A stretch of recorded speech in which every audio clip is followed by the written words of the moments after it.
dikeraskan, suaranya dengan ihlal adalah wajib walaupun sekali. Ya. Baik. Jadi sini menunjukkan disyariatkan mengangkat suara dengan ihlal, dan akan kita terangkan makna ini, bahwa mengangkat suara dengan ihlal ini adalah hal yang sangat dianjurkan. Akan datang lagi riwayat-riwayat yang menjelaskannya. Namun hukum ini hanya berlaku untuk laki-laki. Bagi perempuan, kalau mereka diantara mahramnya tidak ada masalah mengangkat suara dengan ihlal dan talbiyah. Namun kalau dia diantara orang-orang yang bukan mahramnya, maka tidak disyariatkan ia mengangkat suaranya. Dimaklumi bahwa di dalam salat perempuan ketika imam salah, dia tidak menegur dengan suara, tapi dengan apa? Yang tasbih, ya, dengan menepuk tangannya. Nah, ini dalam salat. Dan ibadah haji lebih agung. Ibadah haji dia masuk dalam bentuk salat, itu adalah ibadah yang sangat agung. Ya. Ibadah yang sangat agung. Di dalam salat saja tidak boleh perempuan mengangkat suaranya. Demikian pula di ibadah-ibadah yang lainnya. Iya. Karena itulah Ibnul Munzir rahimahullah taala menukil kesepakatan bahwa perempuan tidak mengangkat suaranya. Iya. Kemudian kata beliau dalam hadis berikutnya, an Zaid bin Thabit radhiyallahu taala anhu, anna Nabi sallallahu alaihi wasallam tajarrada li ihlalihi wa ibtasal. Rawahu Tirmidzi wa hasanah. Sungguhnya Nabi sallallahu alaihi wasallam tajarrad li ihlali wa ibtasal. Nabi sallallahu alaihi wasallam ketika beliau ihlal, ya, beliau melepas pakaiannya kemudian mandi. Diriwayatkan oleh Imam Tirmidzi dan dihasankan. Nah, ini dalam sanadnya terdapat sebagian rawi yang dipermasalahkan, tetapi dia mendapatkan dukungan dari hadis Ibnu Umar, diriwayatkan oleh Imam Al-Hakim. Ibnu Umar radhiyallahu taala anhu berkata, "Minas sunnati ay yaktasila inda ihramihi wa inda dukhuli Makkah." Dari sunnah seseorang itu mandi. Dari sunnah seorang itu mandi ketika dia ihram dan ketika ia memasuki Makkah. Dan kalimat dari sunnah kalau diucapkan oleh sahabat ini maksudnya dari sunnah Nabi sallallahu alaihi wasallam. Karena itu siapa yang akan ihram disunnahkan untuk mandi sebelumnya. Dia mandi sebelumnya, ini sunnah. Iya. Demikian pula ketika dia masuk ke Mekah. Dia masuk ke Mekah sebelum melakukan tawaf, maka dia mandi dahulu. Dia mandi dahulu. Ini dari hal yang disunnahkan. Iya. Dan ada sejumlah perkara yang disunnahkan pada saat ihram. Iya. Disunnahkan pada saat ihram. Akan kita terangkan, ya, beberapa perkara ini di pembahasan tentang sifat haji agar supaya lebih terarah dan teratur pembahasannya. Ya. Nah ini mungkin di dalam memahami pembahasan ini, ya sebab metode pembahasan dibangun di atas pemetikan hukum dari hadis-hadis, maka kadang kesimpulan-kesimpulan hukum terpecah-pecah. Tapi insyaallah taala nanti di akhir dari pembahasan, kalau kita sudah selesai, saya akan memberikan kesimpulan, ya, supaya bisa teratur dengan rapi seluruh pembahasan yang ada di dalam kitab Bulughul Maram ini. Ya.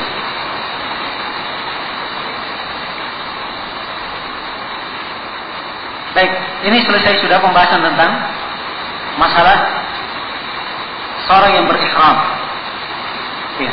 Apa yang dipakai oleh orang yang ihram, ini akan kita terangkan di hadis berikutnya. Sekaligus di sini penulis menjelaskan tentang larangan-larangan mahdurat di dalam ihram, hal-hal yang dilarang. Ya. Bagi orang yang sudah mulai masuk dalam ihram, ada perkara-perkara yang dilarang, tidak boleh dia lakukan. Perkara yang dilarang tidak boleh dia lakukan. Nah, di sini penulis akan membawakan hadits-hadits yang menjelaskan tentang larangan-larangan tersebut. Ya, beliau memulai dengan hadits Ibnu Umar. Sebab ini adalah hadits yang paling banyak mengumpulkan bentuk larangan yang dilarang di dalam ihram. Kata Ibnu Hajar rahimahullahu taala, an Ibnu Umar radhiyallahu taala anhuma, anna Rasulullah sallallahu alaihi wasallam su'il. Kata beliau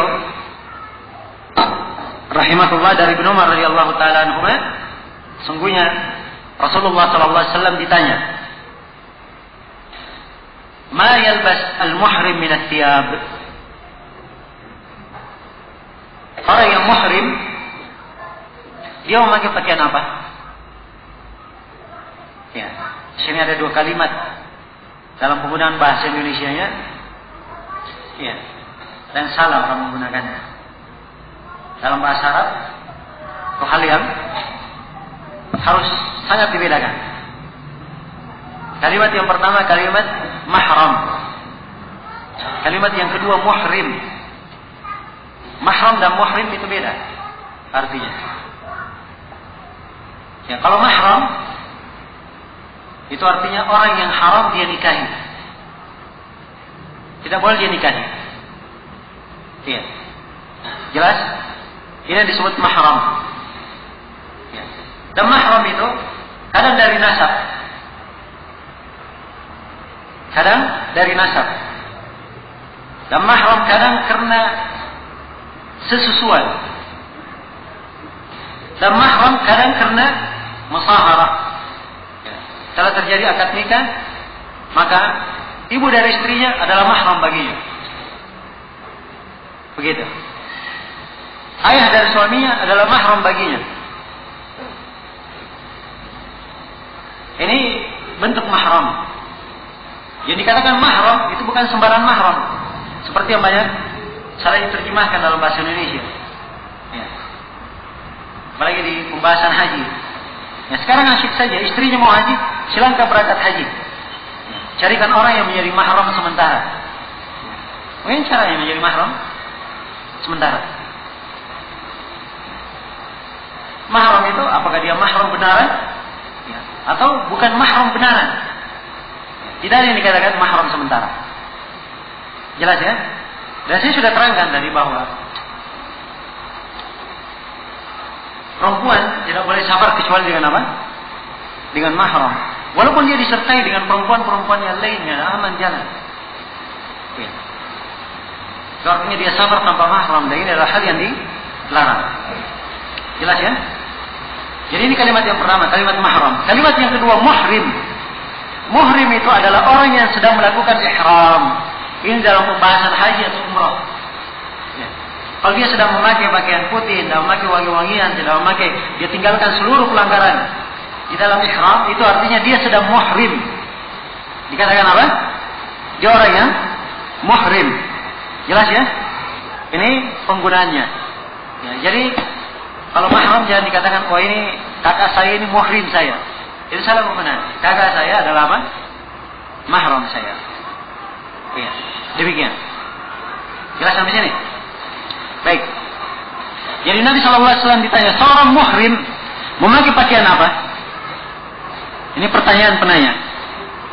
Jadi si penanya bertanya, seorang muhrim memakai pakaian apa? Iya. Demikian seorang kalau dia kurang paham dalam pelaksanaan ibadah, dia bertanya. Ya, dia bertanya. Sebagian manusia ada yang malu bertanya. Ya, dia senangnya, oh lihat dulu apa yang dilakukan orang. Nah, dia ikut apa yang dilakukan oleh orang. Nah, ini sikap yang salah. Apalagi berkaitan dengan masalah ibadah. Berkaitan dengan masalah ibadah. Tidak boleh malu dalam bertanya. Iya. Maka Nabi SAW menjawab, la talbasu al-qumus. Jangan kalian memakai qamis. Jangan kalian memakai qamis. Qamis itu adalah baju luar yang dipakai, dan baju ini bersambung. Itu dinamakan qamis. Kalau dia terbelah dari atas ke bawah, ya, maka itu namanya jubah dalam bahasa Arab. Namanya apa? Jubah. Bahasa Indonesianya jubah, dihilangkan banyak satu. Ya. Jadi kalau seperti ini hanya terikat kancing, ini disebut apa dalam bahasa Arab? Qamis. Kalau terbelah seluruhnya sampai ke bawah, itu disebut sebagai apa? Jubah. Jelas ya? Tidak boleh pakai qamis. Satu. Kemudian kata Nabi, tidak boleh pakai al-amaim wal amaim. Tidak boleh memakai imamah. Tidak boleh memakai apa? Imamah. Imamah itu adalah kain yang dililitkan di atas kepala. Kain yang dililitkan di atas kepala. Itu namanya imamah. Ya. Dan masuk juga di dalam mana imamah, apa yang diletakkan di atas kepala. Maksudnya masuk dalam mana larangan. Ya. Masuk pada mana larangan, tidak boleh juga memakai kopiah, tidak boleh memakai kutrah. Ya. Walaupun kopiah bukan imamah, kutrah bukan imamah, tapi dia semakna. Tidak boleh menutup apa? Kepala. Ya, kutrah itu kalau pakaian orang Saudi biasa atau orang Timur Tengah sana, ya, hanya kain. Ya, kalau dia warna merah namanya simak, diletakkan di atas kepala dan lebihnya di atas bahu. Mereka tidak ikat. Jelas ya? Simak. Kalau warna putih namanya kutrah. Namanya kutrah. Kalau dililit, nah itu yang baru namanya imamah. Jelas sampai sini? Walaupun di dalam memahamkan apa syarat imamah, ada silang pendapat di kalangan ahli fikih. Sebab ada yang mensyaratkan imamah itu harus sesuatu yang tetap, tidak bisa dibuka. Ya, tidak bisa dibuka. Sampai ada yang mensyaratkan bahwa imamah harus ditutup dari bawah begini, diputar. Ya. Nah, ini banyak dikuatkan oleh ulama kita di Saudi, sebab di dalam mazhab Hambaliyah memang disyaratkan dua syarat itu dalam imamah. Ya. Walaupun yang benarnya bahwa itu tidak mesti. Sebab kembali kepada mana bahasa, imamah adalah apa yang dililitkan di atas kepala, dan itu sudah cukup. Ya, sebab sesuatu yang dililitkan di atas kepala, ketika dicabut akan sulit untuk diikat kembali. Ya. Dan ini makna kenapa diringankan mengusap di atas imamah ketika berwudu. Ya. Jelas ya? Jadi sini hanya membahas istilah imamah itu apa, istilah kopiah itu apa, istilah putra itu apa, istilah simat itu apa.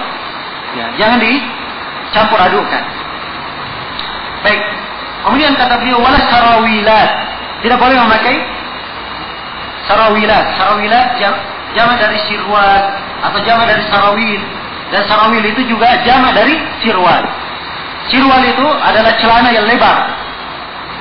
Celana yang lebar. Dinamakan sirwal.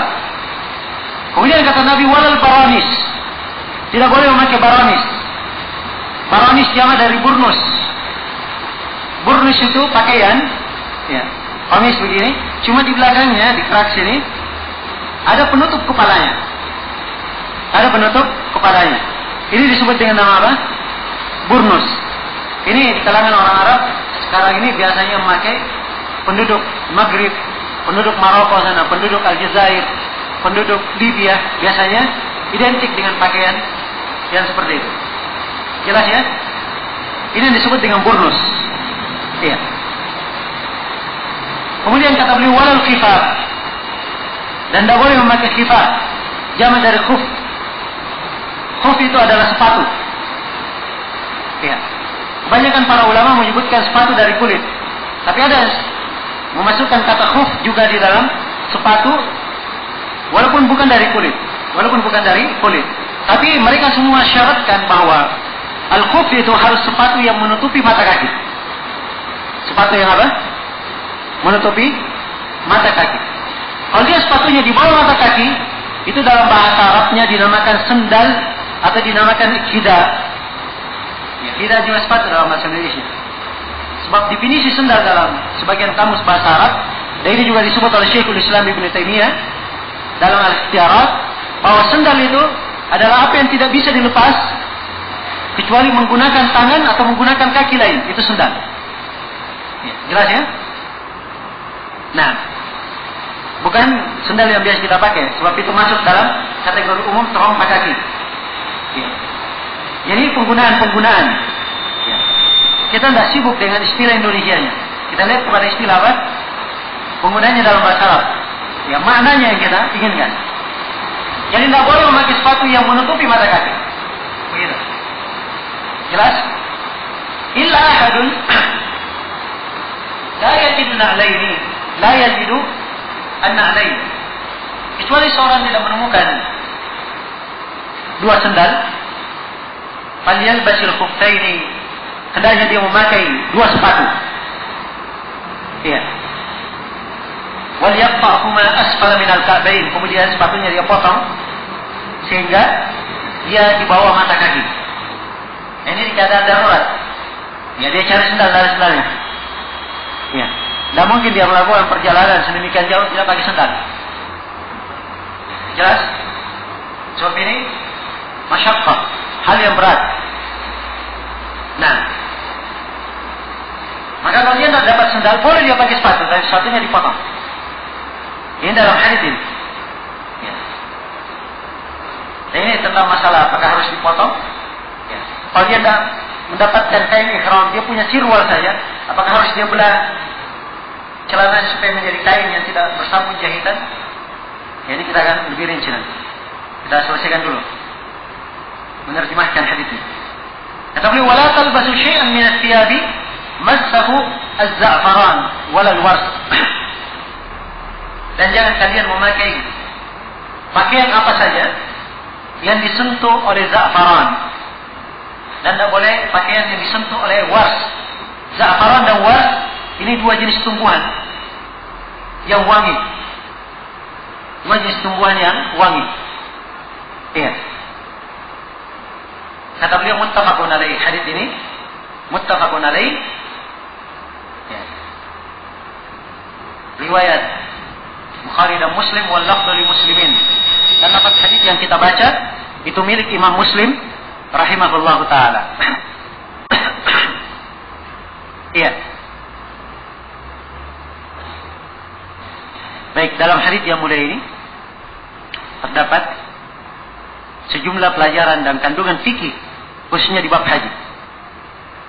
Dari pelajaran dalam hadis ini, seorang yang ditanya dia boleh menjawab ya berbeda dengan konteks pertanyaan. Nabi SAW ditanya apa yang dipakai oleh orang yang ihram. Pertanyaannya apa yang dipakai? Tapi Nabi menjawabnya tidak boleh pakai ini, tidak boleh pakai ini. Jawaban beliau apa yang tidak boleh dipakai? Beliau balik. Ya. Kenapa? Sebab kalau beliau menjawab boleh pakai ini, boleh pakai ini, terlalu banyak boleh dipakai. Ya. Maka beliau menjelaskan apa yang tidak boleh dipakai. Kalau sudah diterangkan apa yang tidak boleh dipakai, artinya selain daripada itu boleh apa? Boleh dipakai. Jelas sampai sini? Iya. Maka ini pertama menunjukkan boleh seorang yang ditanya itu menjawab tidak sesuai dengan konteks yang ditanyakan. Dan jelas jawabannya mewakili. Ya. Dan telah mencukupi maksud untuk menjawab pertanyaan itu. Dan dalam hadis ini juga menunjukkan bahwa seorang yang menjawab pertanyaan itu harus melihat maksud orang yang bertanya. Sebab itu yang paling penting. Ya. Ada kadang orang yang bertanya, ya, pertanyaannya kadang dari konteksnya, ya, mungkin dia salah ucap, salah bahasa, tapi paham maksudnya. Ya, harus dipahami apa maksudnya, agar supaya bisa dijelaskan pertanyaan tersebut dengan baik. Ya. Kemudian dari pelajaran juga di sini, nah, seorang yang ditanya juga itu melihat keadaan orang yang bertanya. Boleh dia lebihkan jawaban. Ini jawabannya lebih dari apa yang ditanyakan. Yang mencakup seluruhnya dan lebih. Kalau dipandang itu penting dan perlu. Dan ini uslub melebihkan jawaban. Ini ada di dalam Al-Quran dan ada di dalam hadis Rasulullah Sallallahu Alaihi Wasallam. Ya. Kemudian di dalam hadis ini juga menunjukkan jawami'ul kalim yang diberikan kepada Rasulullah Sallallahu Alaihi Wasallam. Ya, secara global dalam kandungan fikihnya, hadis ini dibawakan oleh penulis rahimahullahu taala, beliau ingin menjelaskan sejumlah perkara yang berkaitan dengan pelanggaran ihram atau berkaitan dengan larangan-larangan yang tidak boleh dilakukan pada saat melakukan ihram. Ya, maka kalau saya berikan sub pembahasan di sini, pembahasan yang kita akan tekankan adalah masalah tidak boleh apa? Masalah larangan-larangan yang tidak boleh dilakukan pada saat apa? Melakukan ihram. Saya simpulkan dari hadis. Larangan yang pertama, tidak boleh memakai pakaian yang berjahit. Pakaian yang berjahit. Maksudnya di sini pakaian yang berjahit, segala perkara yang disambung dengan jahitan. Iya. Disambung dengan jahitan. Nah, sekira semuanya pernah lihat kain ihram ya? Ya. Kain ihram pada umumnya sama dengan kain yang lainnya, kain gulungan itu yang belum dijahit, yang belum dibentuk pakaian. Umumnya sama seperti itu. Ya. Kain yang seperti ini, kalau dikatakan dijahit, ya semuanya pakai alat jahit kan begitu. Ketika dibuat, ya kain gulungan tersebut dibuat kan pakai alat jahit untuk apa namanya musuhnya. Tapi yang dimaksud antara ujung dan ujungnya belum bersambung. Ya, antara ujung dan ujungnya belum bersambung, belum dirangkai. Kalau dia pakai lengan itu pasti berjahit. Sebab tidak mungkin ada lengan tanpa apa? Ada jahitan. Ya. Jelas sampai sini. Kalau dia berselimut, ini belum tentu apa? Dijahit. Belum tentu dijahit. Jelas sampai sini. Karena itu kain ihramnya disebutkan di dalam hadis memakai izar dan memakai rida. Ya. Ini sudah dua bahasa yang sangat indah di dalam hadis.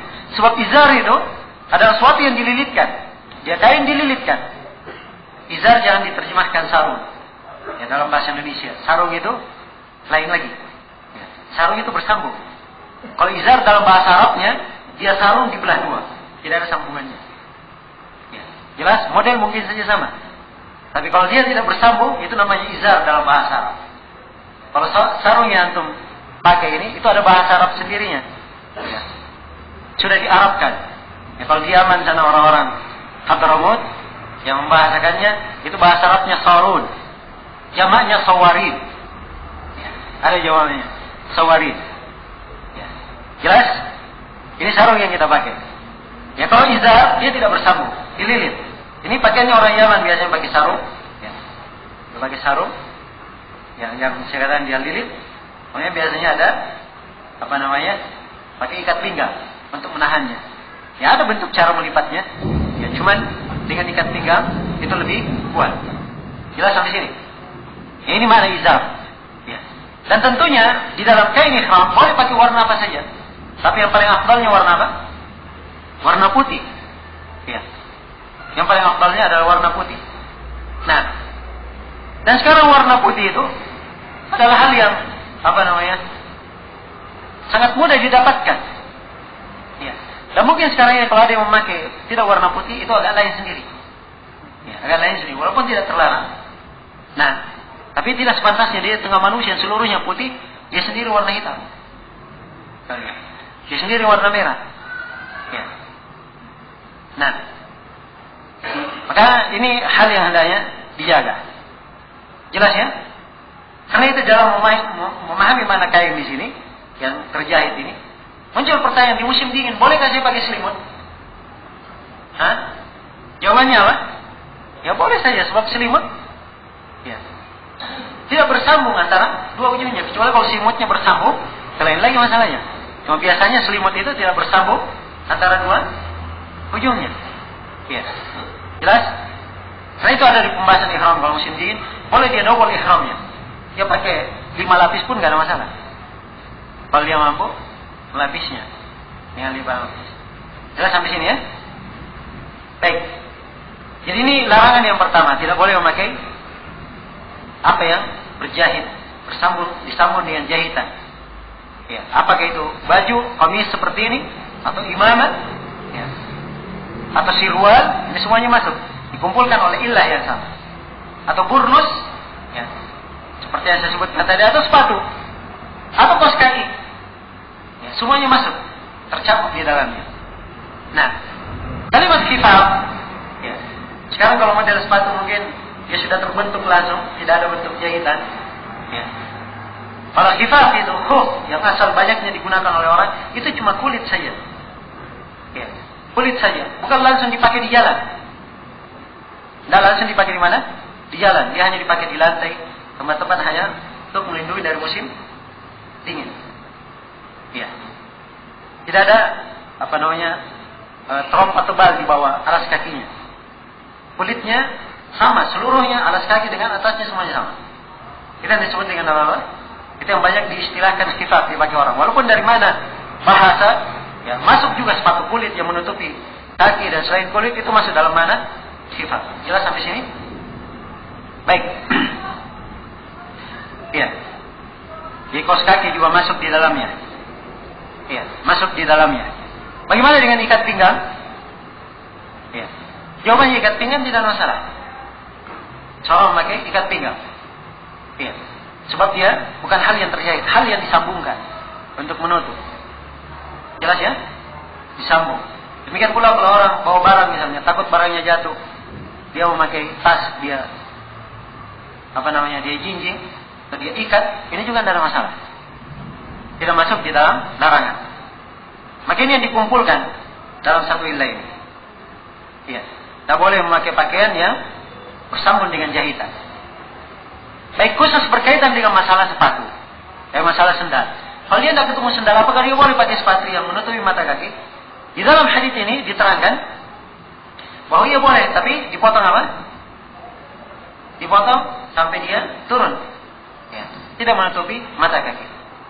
Ya, namun ada di dalam konteks yang lain, dengan Nabi Sallallahu Alaihi Wasallam khutbah di Arafah, beliau hanya mengatakan, "Man lam yajid na'laini falyalbas khuffaini." Di dalam hadis yang lain, ya, katakan siapa yang tidak menemukan sepatu, tidak menemukan sendal, hendaknya dia pakai sepatu. Tidak disebutkan di situ dipotong. Jadi Nabi berkhutbah di Arafah. Berkhutbah di mana? Di Arafah. Maka ini zahirnya menunjukkan bahwa memotongnya itu bukan hal yang wajib. Memotongnya bukan hal yang apa? Yang wajib. Ya, hal yang sifatnya sunnah. Mungkin ada yang berkata bahwa ini kan hadis merinci apa yang ada di dalam khutbah itu. Ya, jawabannya membawa kalimat merinci di sini atau al-mutlaq diarahkan kepada muqayyad di sini enggak tepat. Ya, sebab ini Nabi SAW berkhutbah di mana? Di Arafah. Dan tidak boleh mengakhirkan penjelasan kalau memang ada batasannya. Tidak boleh diakhirkan penjelasannya. Ya, ta'khirul bayan dalam hal yang seperti ini tidak boleh. Mengakhirkan penjelasan dalam hal yang seperti ini tidak boleh. Maka ini cara pertengahannya. Kita katakan bahwa memakai sepatu, boleh dia pakai sepatu. Dan kalau dia potong, itu hal yang afdalnya. Kalau dia tidak potong, tidak ada masalah. Jelas sampai sini ya? Baik. Iya. Jadi ini larangan yang pertama yang terkumpul di sini. Kemudian larangan yang kedua. Larangan yang kedua dikatakan wala talbasu syai'an min ath-thiyab massahu az-za'faran wal wars. Jangan kalian memakai baju apapun yang disentuh oleh dua tumbuhan ini, dua tumbuhan yang wangi ini, za'faran dan wars. Ini mewakili makna tidak boleh memakai wangi-wangian. Tidak boleh memakai apa? Wangi-wangian. Ya.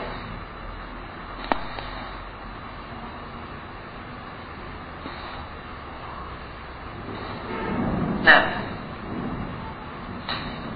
jadi ini sudah berapa larangan ini? Hah? Sudah 2 larangan. Ya. Khusus untuk wangi-wangian, sebelum kita lanjut kepada larangan berikutnya, ini ada rincian. Kita baca hadis setelahnya, menyebutkan sedikit rincian. Kata beliau Aisyah radhiyallahu taala anha qalat, "Kuntu utayyibu Rasulullah sallallahu alaihi wasallam li ihramihi qabla an yuhrim wa li hillihi qabla an yatufa bil bait." Muttafaqun alaih. Kata Aisyah radhiyallahu taala anha, saya memberikan wangi-wangian kepada Rasulullah sallallahu alaihi wasallam ketika beliau akan ihram, sebelum beliau ihram. Ya. Dan wa li hillihi, dan ketika beliau halal, qabla yatufa bil bait, dan ketika beliau halal sebelum beliau tawaf di Ka'bah. Kita sudah ingat tadi ya bahwa Nabi hajinya haji apa? Haji qiran. Jadi ini halal yang ketika tawaf di Ka'bah. Halal di mana ini? Di umrah atau di haji? Hah? Ya halal di haji, bukan umrah. Kalau umrah berarti tamattu dong, ya kan? Ini halal di mana? Hah? Halal di haji. Sebab saya katakan di hari nahar ada 3 amalan yang dengannya tahallul dikatakan mu'tabar. Tahallul pertama, kalau dia melakukan 2 dari apa? 3. Jadi kalau beliau sudah melempar jamrat atau apa, sudah cukur, maka disyariatkan di sini memakai baju sudah. Ya, supaya dia tawaf dalam keadaan ya bagus ininya, penampilannya. Ya. Jelas sampai sini. Nah, maka Aisyah ketika Rasulullah sudah selesai sudah cukur dan akan tawaf, sebelum beliau tawaf, maka Nabi sallallahu alaihi wasallam diberikan wangi-wangian oleh Aisyah. Ini maksudnya. Ya jelas ya? Ini jangan dimanakan ke mana yang lain. Oh saya umrah. Ya. Sebelum ihram saya pakai wangi-wangian. Begitu saya masuk Mekah, sebelum saya tawaf, saya pakai wangi-wangian lagi. Pernah di sini? Pakai wangi-wangian. Bukan di sini tempatnya. Ya. Harus tahu letaknya di mana. Jelas ya? Ya karena itu membaca sendiri itu tidak cukup membaca sendiri hadis. Harus ada yang memahamkan. Ya. Dan harus ada yang mengertikan mana hadis ini kemana. Mana hadis ini kemana. Ya. Karena itu sekarang ini ya masya yang banyak disyukuri, fasilitas banyak dimudahkan. Banyak buku-buku terjemahan, sampai buku-buku besar diterjemah. Berjilid-jilid dalam bahasa Arab diterjemah. Ya. Tapi yang menjadi masalah itu baca sendiri, penyakit baca sendiri, ambil pemahaman sendiri. Ya.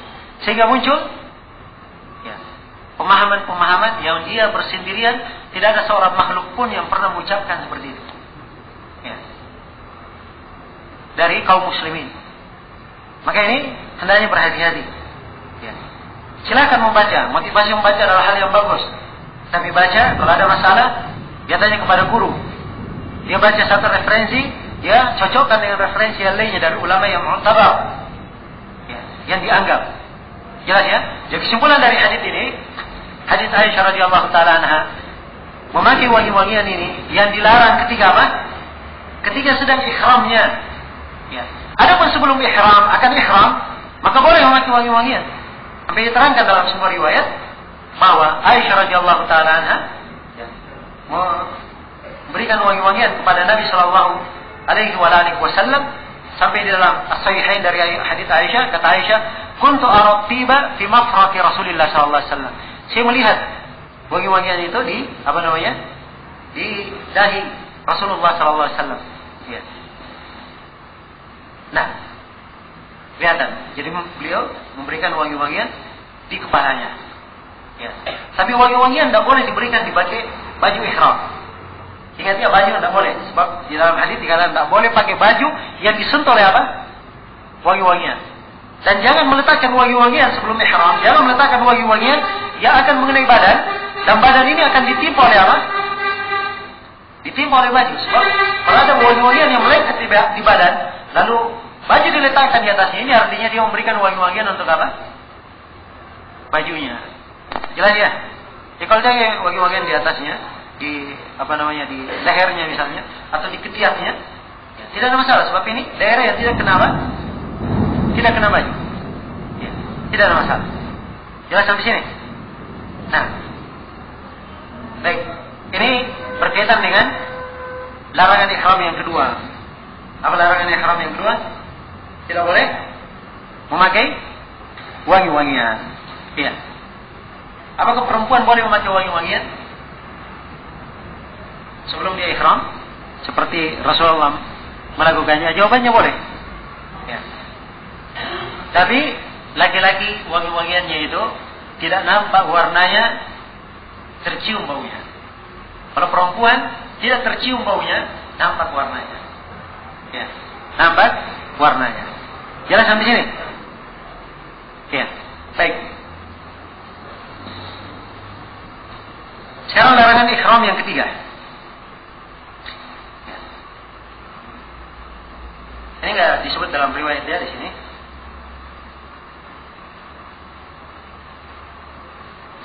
Disebut di riwayat yang akan datang, masih jauh riwayatnya.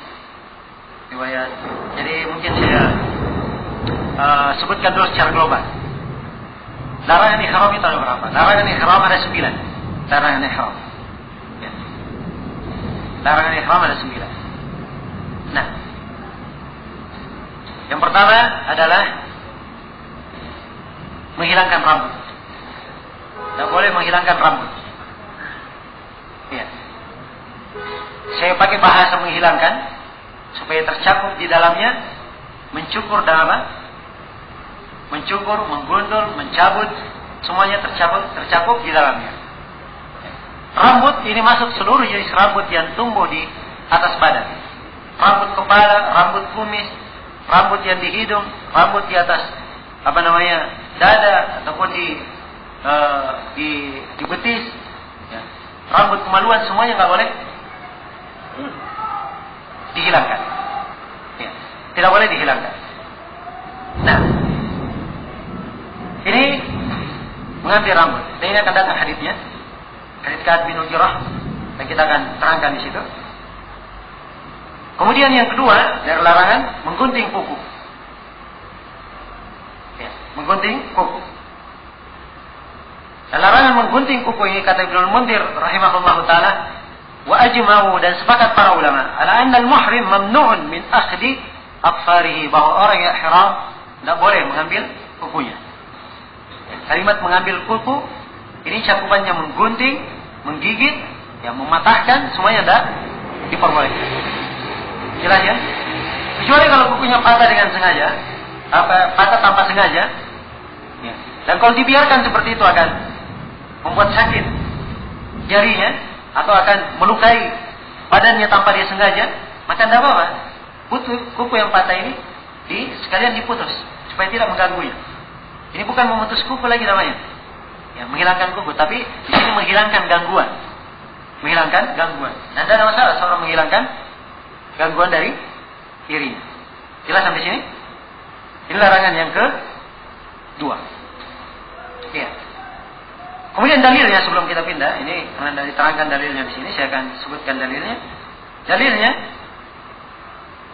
di dalam firman Allah Subhanahu wa taala, "Tsumma liyaqdu tafatahum." Kemudian hendaknya mereka menunaikan tafatnya. Tafat di sini seorang yang ihram, setelah selesai ihramnya, ya, atau kata Ibnu Abbas dalam menafsirkan "Tsumma liyaqdu tafatahu", yaitu seorang yang ihram dia mencukur kepalanya, kemudian memakai pakaiannya dan menggunting kukunya. Jadi setelah selesai ihramnya, dia boleh mencukur kepalanya, memakai pakaiannya, menggunting kukunya, dan semisal itu. Jadi artinya sebelum ihram kuku ini tidak boleh apa? Tidak boleh dipotong. Ini dalam penafsiran Ibnu Abbas. Ya, dan dalil lain para ulama pakai adalah hadits Ummu Salamah riwayat Muslim tentang orang yang akan berudhiyah. Sebab Nabi SAW bersabda, "Idza ra'aitum hilala dzilhijjah wa arada ahadukum an yudhhi, ya, falyumsik an sya'rihi wa afarihi." Siapa yang melihat hilal Dzulhijjah dan dia hendak berudhiyah, hendak berkurban, maka hendaknya dia tahan, jangan dia mengambil rambut dan kukunya. Jadi orang yang berudhiyah saja tidak boleh mengambil rambut kuku. Orang yang ihram lebih-lebih lagi tidak boleh mengambilnya. Jelas sampai sini? Maka ini dalil yang dipakai oleh para ulama, karena itu Ibnu Munzir menukil kesepakatan, tidak ada silang pendapat. Ini larangan yang kedua. Larangan yang ketiga, ya, kita sudah terangkan tadi, memakai wangi-wangian. Larangan yang keempat kita juga sudah terangkan tadi, yaitu apa? Memakai kain yang disambung dengan jahitan. Ya. Kemudian larangan yang kelima adalah menutup kepala. Menutup kepala. Dan ini bisa diambil dari hadis ini juga, dari kata memakai burnus, walal burnus. Sebab burnus ini masuk di dalamnya apa? Menutup kepala. Dan mungkin ada mana larangan karena menutup kepala, dan diterangkan. Ya, juga di dalam imamah juga mana menutup kepala, mana menutup kepala. Ya, dan juga di dalam hadis ya tentang sahabat yang meninggal karena diinjak oleh ontanya, maka Nabi SAW bersabda, ya, ketika diselenggarakan jenazahnya, "Wala tukhammiru ra'sah", jangan kalian tutup kepalanya. Fainnahu yub'ats yaumil qiyamati mulabbiyan. Sungguhnya dia dibangkitkan pada hari kiamat dalam keadaan bertalbiyah. Ya. Dilarang menutup kepalanya sebab orang yang ihram ketika bangkit pada hari kiamat dia dalam keadaan ihram. Ya. Begitu dalam keadaan ihram tidak boleh dia tutup apa? Kepalanya. Dan mana menutup kepala di sini? Menutup kepala dengan tutupan yang bersambung langsung. Ya. Imamah, burnus, masuk juga di dalamnya pakai kopiah, ya, pakai kutrah. Ya. Nah, ya, tutup pakai sapu tangan. Ya, diikat sapu tangan itu tidak boleh. Jelas? Tapi kalau dia pakai payung, ya, misalnya, ya, atau pakai apa namanya, sesuatu yang menuduhnya dari atas tidak langsung bersambung, itu tidak ada masalah. Tidak ada apa? Tidak ada masalah. Ya. Nah, sebab Nabi Shallallahu Alaihi Wasallam ditancapkan untuk beliau kubbadi namirah, kemah kecil beliau, untuk beliau ditancapkan di namirah. Beliau masuk di dalamnya berteduh. Ini menunjukkan tidak ada masalah bagi orang yang ihram. Dan ini bantahan terhadap sebagian orang yang berlebihan di masa ini. Ada yang kalau ihram, ya, tidak boleh apa namanya, tertutup kepalanya, tidak boleh naik mobil. Tidak boleh naik mobil sebab mobil ada tutup kepala di atasnya. Ya. Kemudian tidak boleh pakai payung. Nah, ini semuanya berlebihan. Ya, kalau tidak boleh seperti itu ya sudah, kamu tidak boleh masuk masjid. Ya, sebab di masjid itu ada atapnya, kan begitu. Kamu tidak boleh berjalan di bawah pohon, cari yang tidak ada pohonnya. Ya. Sebab pohon juga ada teduhan di atas kepala menutupi. Ya. Ini berlebihan. Ya. Dalam agama dan syariat tidak membebani kita dengan hal yang seperti itu. Jelas ya? Jadi ini sudah larangan yang ke apa? Yang kelima, menutup kepala. Jadi ini sudah 5 larangan. Ya, larangan yang keenam dari pelanggaran yang tidak boleh dilanggar oleh orang yang ihram, tidak boleh dia membunuh hewan buruan.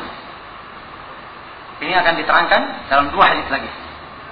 Tidak boleh dia membunuh hewan buruan. Kemudian larangan yang ketujuh, ya, tidak boleh melakukan akad nikah. Ini akan datang di hadis setelah ini. Ya, tidak boleh melakukan akad nikah. Akad nikah yang dimaksud apakah dia menikah, atau dia menikahkan orang lain, atau dia melamarkan, semuanya masuk dalam kategori tersebut. Ya. Kemudian larangan yang ke-8, ya, adalah tidak boleh melakukan hubungan suami istri.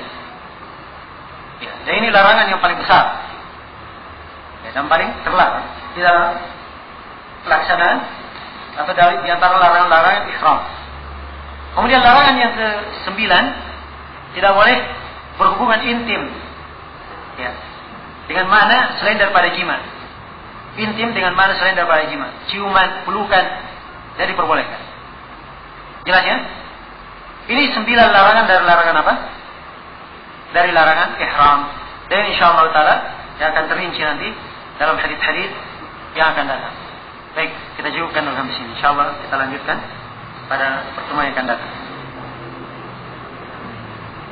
Ya, sebab mau diselesaikan malam ini juga agak heman diselesaikan sebab pembahasannya agak panjang. Setelah menguraikan nanti pelanggaran ihram, saya akan uraikan ya tentang masalah ya akibat kalau ada yang melanggar. Ya. Apa ya sanksinya, ya fidyah maupun kafarahnya. Ya. Dan ini perlu apa namanya pemaparan yang lebih panjang. Ya Allah taala sebaiknya kita undur pada pertemuan yang akan datang. Kalau ada pertanyaan saya bersilakan.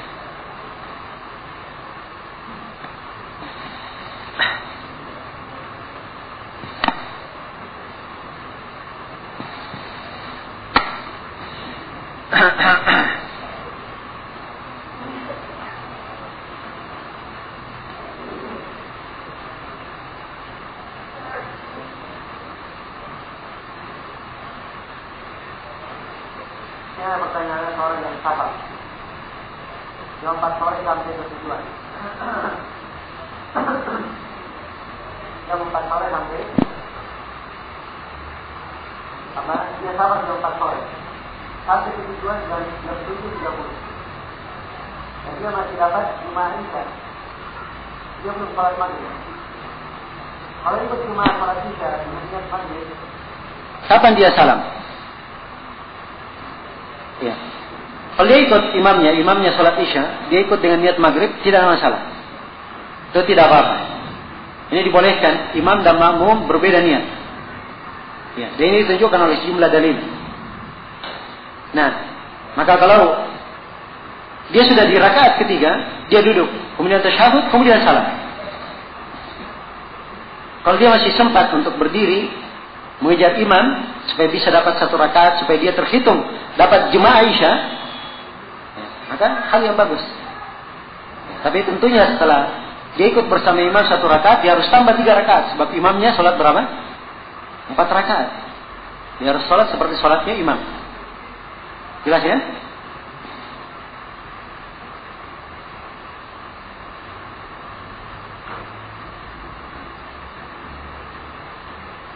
Bolehkah menaruh atau membawa Al-Quran di dalam kamar mandi? Atau membawa Al-Quran dalam kamar mandi? Jawabannya tidak boleh. Ya. Al-Quran dibawa dalam kamar mandi. Ya, sebab itu dari bentuk apa? Tidak menghormati Al-Quran. Dan dalam Al-Quran kita diperintah untuk mengagungkannya. Dzalika wa may yu'azzim sya'airallah fa innaha min taqwal qulub. Demikian bagi siapa yang mengagungkan syiar-syiar Allah, itu adalah berasal dari ketakwaan di dalam hati. Kecuali kalau dia khawatir, kalau dia letakkan Al-Qurannya akan hilang, maka ini sebagian ulama memberikan fatwa tentang bolehnya hal tersebut. Ya, wallahu ta'ala.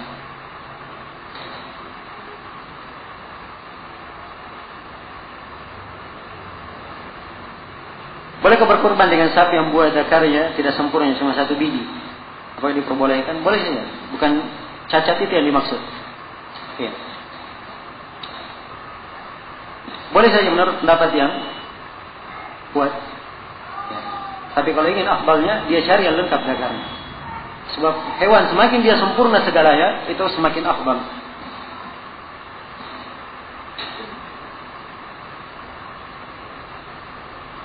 Memberikan kulit hewan kurban atau menghadiahkan pada tukang jagal tanpa ada perjanjian sebelumnya, apakah diperbolehkan?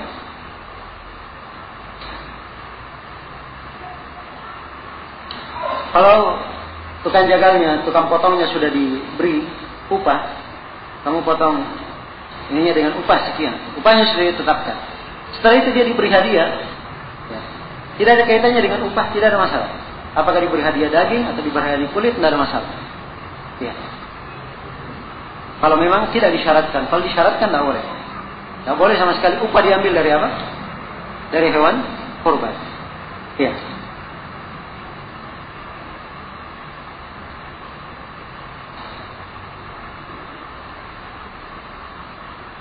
Berapa jarak perjalanan yang bisa dihitung safar? Ya. Ini tidak ada ukuran menentu berapa jaraknya. Yang jelas kembali kepada urf dan kebiasaan. Sebuah tempat kalau melakukan perjalanan ke tempat yang lain, orang-orang sudah mengatakan perjalanan, itulah safar. Ya. Coba disebut oleh para ulama ciri-cirinya, misalnya 80 kilo, ciri-cirinya misalnya 80 kilo, atau ciri-cirinya dia sudah keluar dari kotanya, dia melihat bangunan-bangunan kotanya, dia tinggalkan, ya, melakukan perjalanan. Itu ciri-ciri yang disebutkan. Jelas ya? Tapi penentuannya itu kembali kepada apa? Kepada urf, kebiasaan. Ya, di tempat tersebut.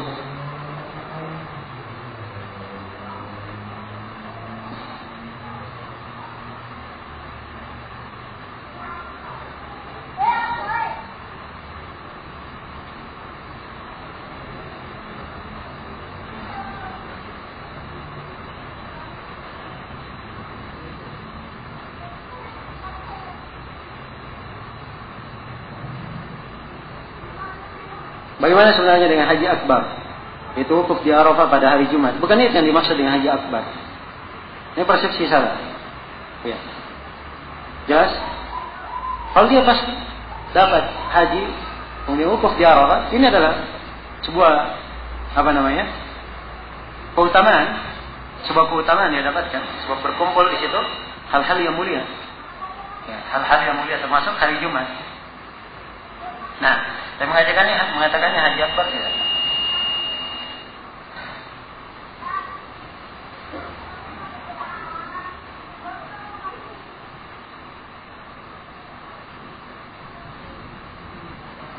Apabila perjalanan ibadah haji termasuk safar, apakah berarti wajib untuk wanita disertai mahramnya yang laki-laki?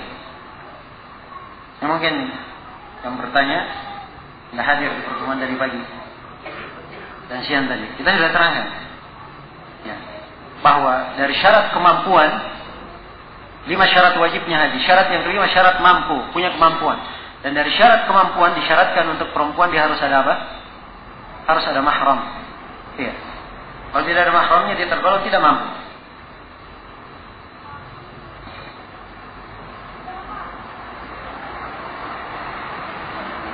Bagaimana hukumnya?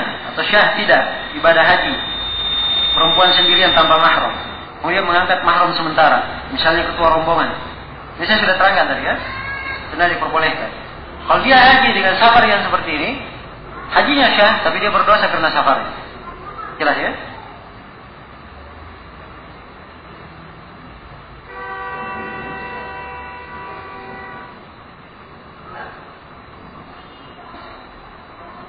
Ini tentang batu kerikil akan datang di pembahasan melempar jamrah.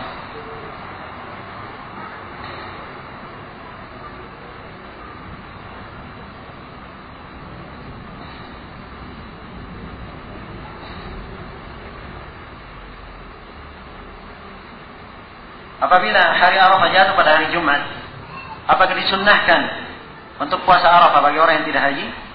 Jawabannya iya. Sunnahkan. Dan dia tetap puasa Arafah. Dia puasa bukan karena Jumatnya. Karena apa? Karena Arafahnya. Karena Arafahnya. Ya. Ini pendapat yang terkuat dalam masalah ini. Dan ini yang difatwakan oleh banyak ulama kita. Apa hukumnya menggerak-gerakkan jari dalam sholat? Ya. Hal tersebut termasuk pekerjaan yang sia-sia dalam sholat. Sebab hadits yang menjelaskan tentangnya adalah hadits yang lemah. Ya. Adalah hadits yang lemah.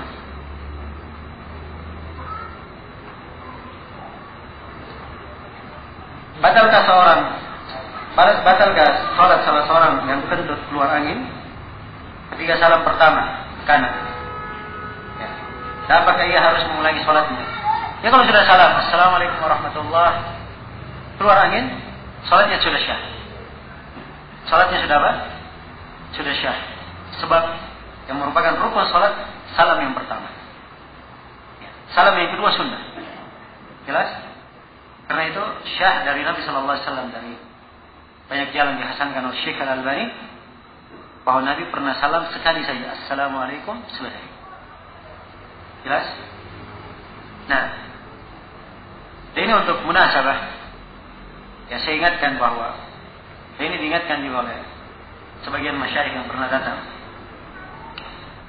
bahwa al-fadz salam itu banyak. Boleh membaca assalamualaikum warahmatullahi ke kanan, assalamualaikum warahmatullahi ke kiri. Dan ini yang paling banyaknya dalam riwayat. Ya. Yang kedua, boleh dia baca assalamualaikum warahmatullahi wabarakatuh ke kanan, kemudian assalamualaikum warahmatullahi ke kiri. Juga boleh. Kemudian yang ketiga, dia baca assalamualaikum warahmatullahi, kemudian ke kiri assalamualaikum. Kemudian yang keempat, dia boleh baca assalamualaikum, selesai. Yang 4 kaifiat semuanya dalam hadis yang kuat. Tapi kalau ada beberapa kaifiat, itu asalnya semuanya boleh diamalkan. Tapi kalau ada sebagian kaifiat yang paling banyak diterangkan di dalam hadis, asalnya itu yang didahulukan. Asalnya itu yang didahulukan. Karena itu yang didahulukan assalamualaikum warahmatullahi, assalamualaikum warahmatullahi, itu yang didahulukan. Sebab ini kebanyakannya dilakukan oleh Nabi sallallahu alaihi wasallam. Jelas ya? Dan jangan membatasi dengan kaifiat, misalnya dia salam satu saja, assalamualaikum. Tiap kali sholat assalamualaikum. Tiap kali sholat assalamualaikum. Lalu apa dalilnya? Ada hadisnya. Betul ada hadisnya. Kita tidak mengingkari. Tapi Nabi tidak pernah melakukan assalamualaikum saja dan terus seperti itu. Bahkan kebanyakan hadis beliau assalamualaikum warahmatullahi wabarakatuh, assalamualaikum warahmatullahi. Assalamualaikum warahmatullahi wabarakatuh. Itu yang kebanyakannya. Assalamualaikum warahmatullahi. Assalamualaikum warahmatullahi. Itu yang kebanyakannya. Jelas ya? Baik. Bagaimana tobatnya seorang dari melakukan istimna? Semua jenis dosa, seorang bertobat darinya disyaratkan 5 syarat. Yang pertama, dia ikhlas karena Allah. Yang kedua, dia menyesali perbuatan dosanya. Yang ketiga, dia berniat sungguh-sungguh tidak akan mengulangi dosa tersebut. Kemudian yang ketiga, dia meninggalkan perbuatan dosa itu. Ya, jadi syarat yang pertama bertobat, ikhlas karena Allah. Kemudian yang kedua, dia meninggalkan perbuatan dosa. Kemudian yang ketiga, dia menyesali perbuatan dosanya. Kemudian yang keempat, dia berniat dalam hatinya sungguh-sungguh tidak akan mengulangi dosa itu lagi. Kemudian yang kelima, dia bertobat pada waktunya. Ya, sebab ada tempat tobat yang diterima, yaitu sepanjang nyawa belum sampai di tenggorokan dan sepanjang matahari belum terbit dari arah barat. Ya, dari arah apa? Dari arah barat. Nah, kalau sudah terbit matahari dari arah barat, tidak ada lagi tobat yang diterima. Jelas sampai sini ya? Maka seluruh dosa seperti itu keadaannya. Kalau dia ingin sholat tobat bersamanya, tidak ada masalah. Dia sholat 2 rakaat. Ya, ada 2 rakaat sholat tobat diterangkan dalam hadits Abu Bakar As-Siddiq. Dan haditsnya sahih. Ya. Apakah boleh menghajikan lebih dari 1 orang? Bagaimana caranya menghajikan lebih dari 1 orang? Ya. Bagaimana caranya menghajikan lebih dari 1 orang? Haji itu untuk 1 orang saja. Karena itu Nabi SAW ketika, atau Ibn Abbas ketika bertanya, siapa syubruma? Tanya, saudara saya. Haji dulu untuk dirimu, kemudian syubruma. Dia kata boleh untuk 2 orang, ya sudah, tidak ada masalah. Kamu niatkan untuk dirimu dan sekaligus syubruma. Kan begitu? Ya. Dan tidak pernah ada di dalam sejarah Nabi dan para sahabatnya haji untuk 2 orang. Ya. Dan ini dijadikan proyek bisnis oleh sebagian orang di masa ini. Sallallahu alaihi. Ya. Ada yang kerjanya yang menampung, jadi pos perwakilan. Siapa yang ingin diwakilkan? Ayo, dia kumpulkan 10 orang. Dia sendiri yang mewakili 10 orang. Dia sendiri yang mewakili 10 orang. Nah, makanya mengherankan, loh, kok biayanya murah sekali? Ya, ternyata memang, ya, orang yang menghajikannya mewakili 10 orang. Jadi santai dia memungut bayaran. Ini pun bersaing dengan yang lain. Sebab asalnya bayaran itu bukan untuk diambil oleh orang yang menggantikan, tapi dijadikan sebagai biayanya. Orang yang haji kan perlu biaya. Biaya perjalanannya, biaya kemudian dia menetapnya, makannya. Apalagi musim haji, semuanya naik. Semuanya naik. Ya. Kemarin kita naik mobil 2 real. Pas masuk bulan Dzulhijjah naik sudah menjadi 5 real tanggal 1. Tanggal 2, 3 berubah menjadi 10 real. Terus berlanjut mendekati tanggal 10, 15 real kalau duduk di dalam. Kalau berdiri di luar 10 real. Begitu masuk hari hajinya, ya, hari hajinya itu berubah menjadi, ya, kadang 40 real sebagian orang yang agak dermawan. Biasanya tarifnya 50 sampai 60 real. Nah, jadi ini penetapan harga ya semau sendiri. Dan memang posisinya kalau kita lihat, ya, mereka menaikkan seperti itu mungkin hal yang dipandang wajar, sebab keadaan yang sangat macet yang mereka perhitungkan, ya, dan lain hal ya jelas, ya, banyak perkara-perkara yang diperhitungkan. Kalau seorang memperhitungkan tersebut, diberikan dana untuk hal yang sekedarnya mencukupinya untuk haji, ya tidak ada masalah. Dan tidak sepantasnya orang yang dia mewakilkan, seorang yang mewakilkan, ya, mengatakan, oh enggak, tarif saya harusnya lebih daripada itu. Ya. Dalam artian dia menetapkan sesuatu yang lebih dari hajatnya. Ya. Kalau dia ingin membantu, dia bantu. Dia bantu dengan cara yang baik, agar supaya ini yang menghajikan, yang mewakilkan dapat pahala karena membantu orang, ya, dan yang diwakilkan juga itu mendapatkan kebaikan dengan keringanan-keringanan. Ya Allah musta'an. Baik. Kemudian pertanyaan di sini ada mengatakan bagaimana haditsnya dengan lafaz labbaik Allahumma umratan mutamattian biha ilal hajj. Ini diucapkan oleh sebagian para ulama, dibolehkan ikhlal dengan lafaz itu. Tapi ini dari sisi konteks tidak ada riwayatnya. Mereka hanya ambil dari sisi pemahaman. Hanya ambil dari sisi apa? Pemahaman. Ya, dan wallahu taala alam bahwa ini sebaiknya ditinggalkan. Lafaz ini sebaiknya ditinggalkan. Ya. Kalau dia ingin ikhlal, kalau dia mutamatti, haji tamattu, dia ketika ihram untuk umrah dia hanya membaca labbaik Allahumma umrah. Ya. Kemudian tahallul. Setelah itu labbaik Allahumma hajjan ketika dia ihlal untuk haji pada tanggal 8 Dzulhijjah.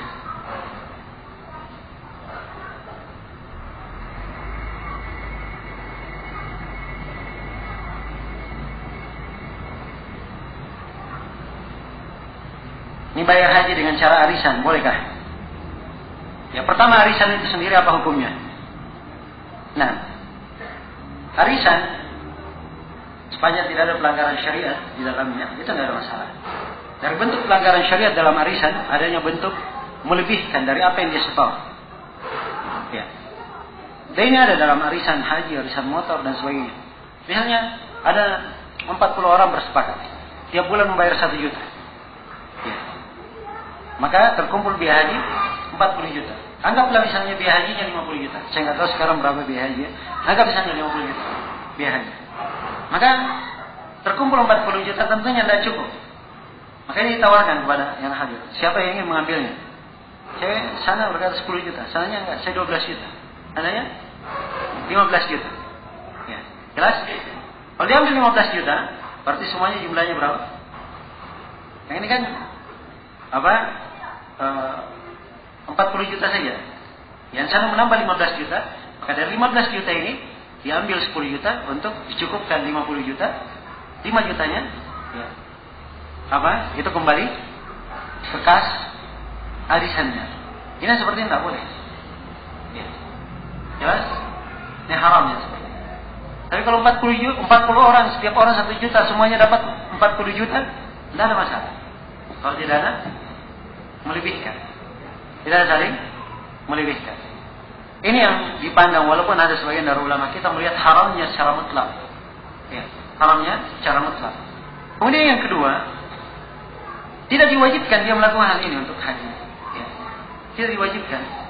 Tapi kalau dia ingin ya, masuk misalnya, tidak ada masalah kalau sepanjang tidak ada pelanggaran seperti yang saya sebutkan tadi. Wallahu a'lam.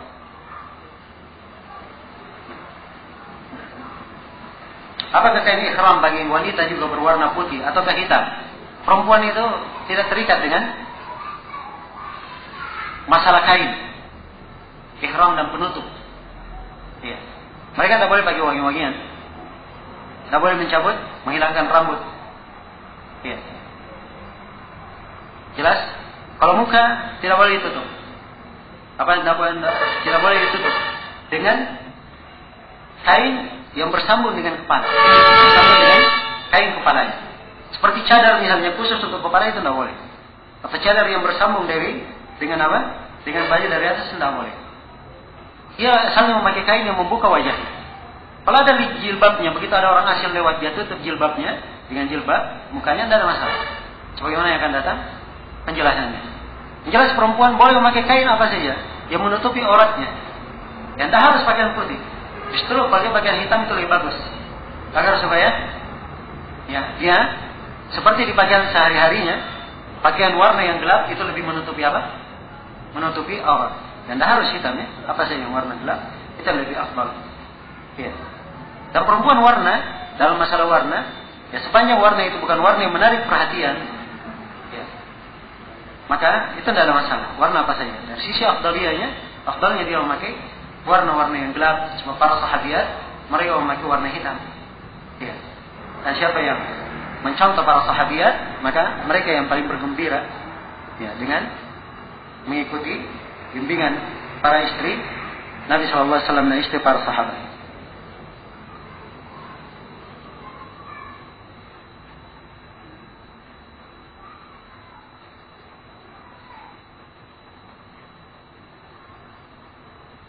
Seorang istri mengatakan pada suaminya, jika kamu tidak berhenti merokok, aku tidak mau tidur seranjang denganmu. kemudian suami tetap merokok, apakah si ibu tersebut berdosa? Ya. Ini kalau dia berkata seperti itu, kalau berdosa, kemudian diancaman, itu namanya sumpah. Itu namanya apa? Sumpah. Ya, dan sumpah tidak boleh dilanggar. Tidak boleh dilanggar. Tapi jangan tidur sananya. Kapan dia batalkan sumpahnya? Maka dia harus bayar kafarah. Dia harus bayar kafarah. Kafarah yang memberi makan 10 orang miskin, atau memberi pakaian 10 orang miskin, ya, atau menyembelih seekor kambing. Kalau tidak mampu berpuasa 3 hari berturut-turut. Ya.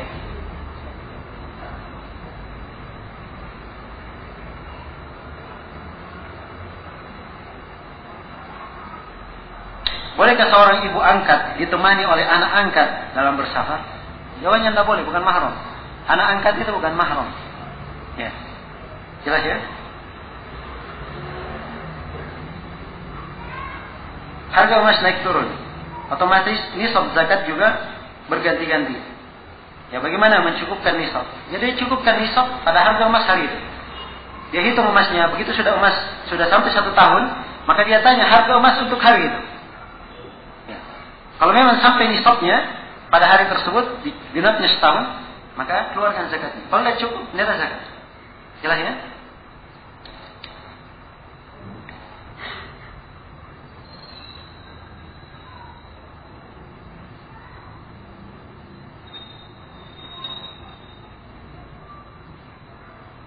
Jika kita masbuk dan mendapati imam sudah sujud, apakah kita takbir bersedekap lalu sujud atau takbir langsung sujud?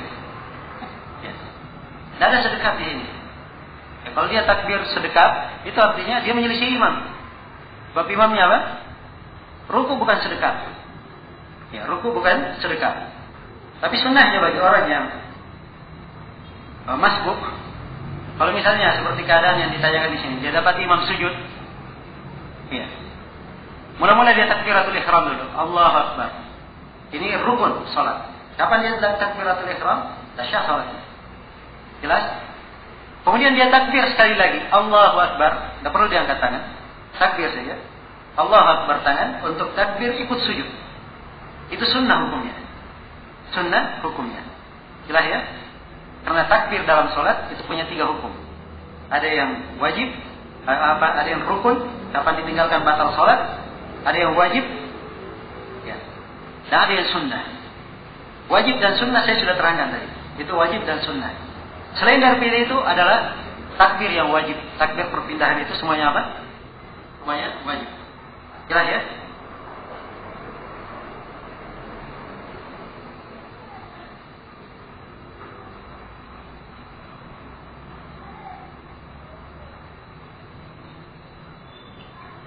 Apakah kulit babi itu najis? Jawabannya pendapat yang kuat di kalangan para ulama bahwa kulit babi itu bukan najis. Apakah cacing itu boleh dijadikan obat? Apakah halal? Jawabannya tidak boleh. Cacing itu dari hal yang mustahdath, hal yang buruk dan menjijikkan. Tidak boleh dijadikan obat. Dan Allah telah mengharamkannya. Wa hurrimat alaikum al-khaba'ith. Diharamkan atas kalian al-khaba'ith. Hal-hal yang khabith, jelek dan menjijikkan. Nah, dan sesuatu kalau sudah diharamkan, maka Allah haramkan harganya. Maksudnya tidak boleh diperjualbelikan. Tidak boleh diperjualbelikan. Di sini hanya ditanyakan najisnya. Nah, otomatis tidak boleh untuk dimakan dan dikonsumsi. Iya.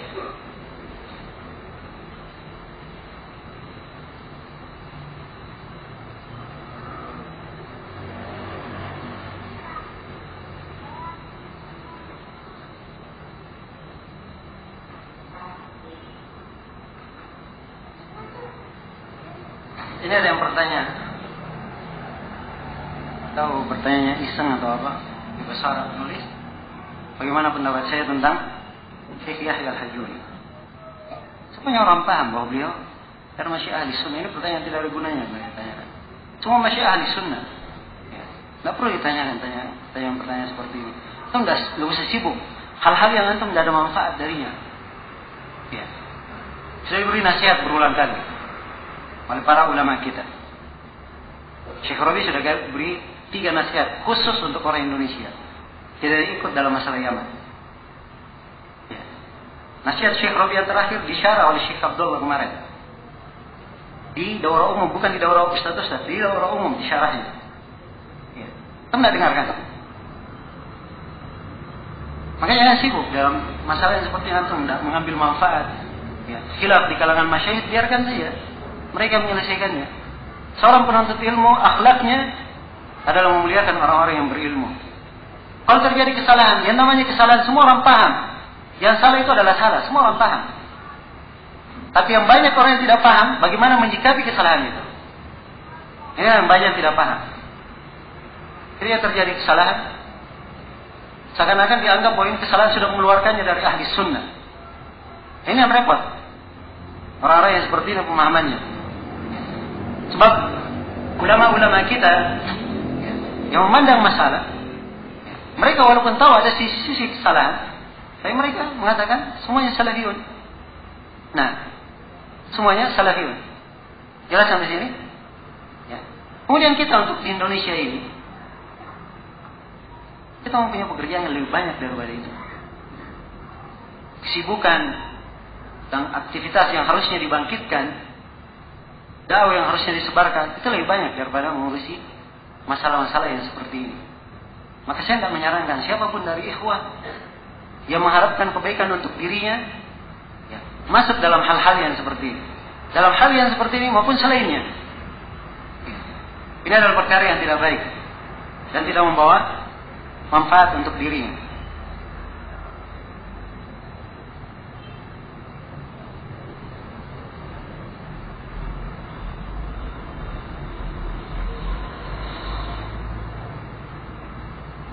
Bagaimana cara mengikapi saudara kita yang fanatik berlebihan? Saudara kita yang fanatik pada ustadz yang berlebihan. Mungkin maksudnya bagaimana fanatik berlebihan pada seorang ustadz mungkin. Maksudnya. Nah, yang namanya fanatik, dia sudah bahasakan dengan bahasa fanatik. Itu semuanya dari yang baik fanatik. Ya. Kalimat fanatik itu tidak ada yang baik. Identik dengan kejelekan. Hulu, fanatik, berlebihan, itu semuanya tidak ada yang baik. Seorang tidak ada yang maksum, siapapun dia, dari alim ulama. Ya. Dan semoga Allah merahmati Imam Malik. Beliau berkata, "Kullun yu'khadhu min qawlihi wa yurad illa sahib hadzal qabr." Illa sahib hadzal qabr. Ya. Setiap dari kita ditolak dan diambil ucapannya. Ada yang ditolak dan diambil ucapannya, kecuali penghuni kubur ini. Beliau menunjuk ke kubur Nabi Sallallahu Alaihi Wasallam. Hanya beliau yang diambil seluruh ucapannya. Ya. Adapun alim, ulama tidak ada yang maksum. Karena itu tidak boleh fanatik kepada siapapun dari sosok seorang alim. Dia mengikuti dalil yang diucapkan oleh alim. Apa dalilnya? Tanyakan apa dalilnya. Tidak boleh ikut-ikutan. Tidak boleh ikut-ikutan. Dan jangan dalam sebagian masail yang harusnya terbuka pintu ijtihad di situ. Ya. Seorang khawatir dengan pandangan orang lain. Wah, nanti saya dikritik, ya dikecam, atau kalau bahasa yang kadang banyak dipakai, ditahdir. Ya. Karena hal tersebut tidak perlu khawatir. Seorang kapan dia berada di atas kebaikan, bertakwa kepada Allah, tidak perlu takut kepada siapa yang berbicara. Nah, itu mauqif yang hendaknya dia pegang.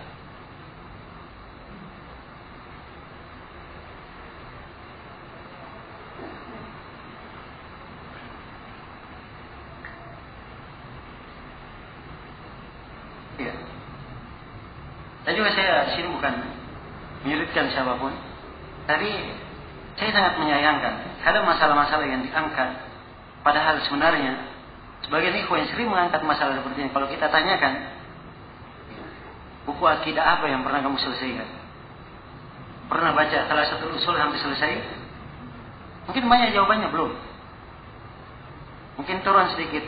Qawaidul Arba pernah selesai belajarnya, mungkin belum. Apalagi kalau tanya, pernah gak selesai bab fikih dari awal bab sampai terakhir? Nah, terlalu banyak hal yang hendaknya dikerjakan. Sibuk lagi mengurusi hal yang seperti itu. Dibangun lagi. Ya, sikap tahdir, boykot sana sini. Sudah gak bisa belajar. hadir di majelis juga tidak sejuk. Dan ini semuanya dari bisikan-bisikan syaitan.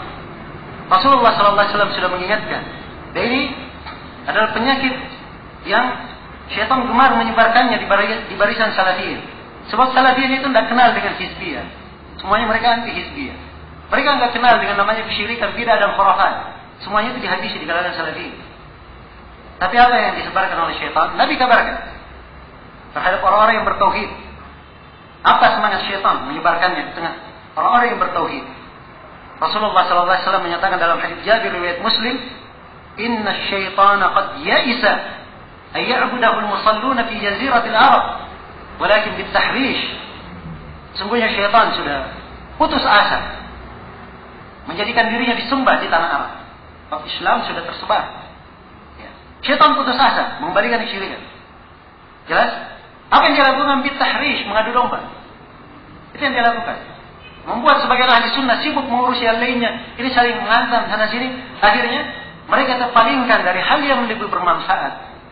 Dan bukan cuma itu saja yang dikhawatirkan. Orang-orang yang kaum muslimin yang sudah mulai kenal dakwah salafiyah, tertarik dengan nuansa ilmu yang indah di tengah salafiyin, ayat-ayat Al-Quran, hadits-hadits Rasulullah SAW, pembahasan yang ilmiah, sudah mulai tertarik. Akhirnya di antara mereka ada yang lari karena masalah-masalah ini. Disibukkan dengan masalah-masalah yang harusnya tidak dipermasalahkan. Makanya setiap orang bertakwa kepada Allah Subhanahu wa taala. Nasihat pada saya pribadi dan kepada seluruh ikhwah, hendaknya setiap orang bertakwa kepada Allah. Dan sedianya setiap orang mempertanggungjawabkan dan siap menjawab ketika ia ditanya oleh Allah Subhanahu wa taala pada hari kiamat. Apa yang kamu lakukan, apa yang kamu ucapkan dalam masalah-masalah yang kamu sampaikan. Iya. Nah, harus dipikir keberadaan seorang. Jangan asal bicara saja. Iya. Baru dengar berita langsung diberikan ta'liq, dikasih syarah 2 jilid. Kemudian dilakukan penyebaran di berbagai majelis. Ini tidak layak dilakukan oleh siapapun dari ahli sunnah. Dan kita sangat berharap kepada seluruh kawan-kawan kita yang mereka masih masuk di dalam memperjuangkan sunnah dan mendakwakan tauhid. Kita harapkan mereka supaya bersatu di atas, disatukan hati-hati mereka oleh Allah Subhanahu wa taala. Berikan hidayah dan petunjuk supaya sadar kembali kepada hal yang paling bermanfaat bagi umat. Hal yang paling bermanfaat bagi umat. Iya. Nah,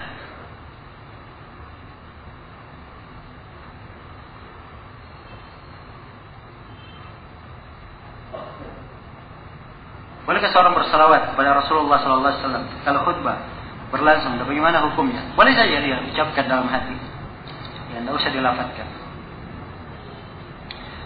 Bolehkah kita haji sedangkan kita masih punya hutang? Ini sudah dibahas ya? Ya. Apa jawabannya?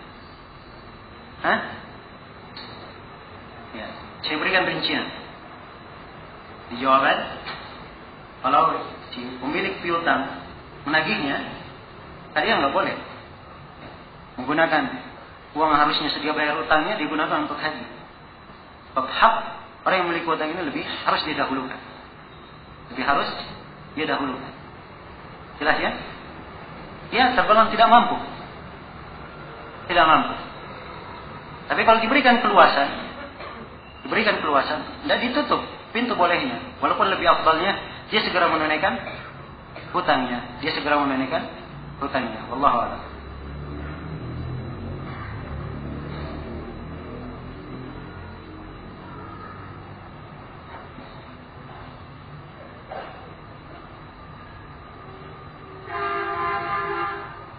Sejauh mana alkohol boleh dipakai? Apakah yang bercampur parfum, bedak cair? Semua yang namanya alkohol yang memabukkan itu tidak boleh dipakai. Dicampur dengan minyak wangi ataupun alat kosmetik dan selainnya tidak diperbolehkan. Tidak boleh dipakai, tidak boleh dikonsumsi. Sebab Allah Subhanahu wa taala mengharamkan setiap yang muskir. Rasulullah bersabda, "Kullu muskirin haram." qaliluhu wa kathiruhu. Setiap yang muskir itu adalah haram, setiap yang memabukkan adalah haram, sedikit maupun banyak.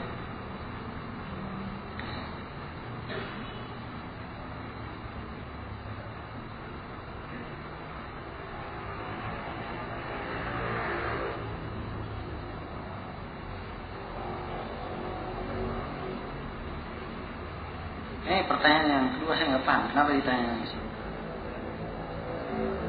Saya nggak ngerti kan?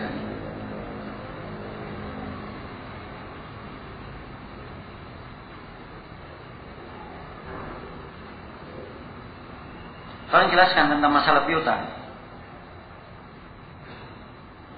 Saya nggak paham apa yang perlu dijelaskan. Masalah piutang, banyak masalah piutang apa yang diterangkan. Dirinci arah pertanyaannya. Berapa jarak atau waktu yang harus ditentukan? Ya. Apakah hukum orang yang meminta hutang yang sudah ditentukan kepada yang dihutangi?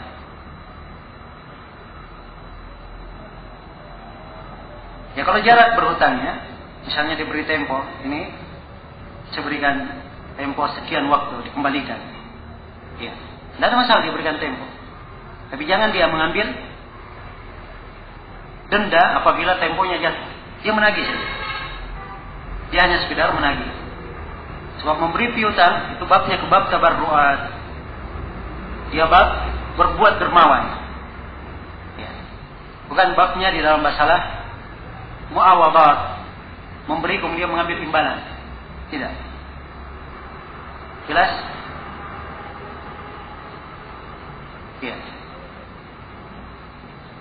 Dan kalau dia tidak mampu, misalnya jatuh tempo dia belum mampu, maka syariat menganjurkan dia diberi waktu luang. Itu akhlak seorang muslim. Orang yang berakhlak seperti ini salah satu dari sejumlah golongan yang dinaungi di bawah teduhan arsy Allah Subhanahu wa taala. Apa hukum orang yang meminta hutang yang sudah ditentukan kepada yang dihutangi? Meminta hutang kan kepada yang dihutangi. Saya kurang jelas ya apa dimaksudkan.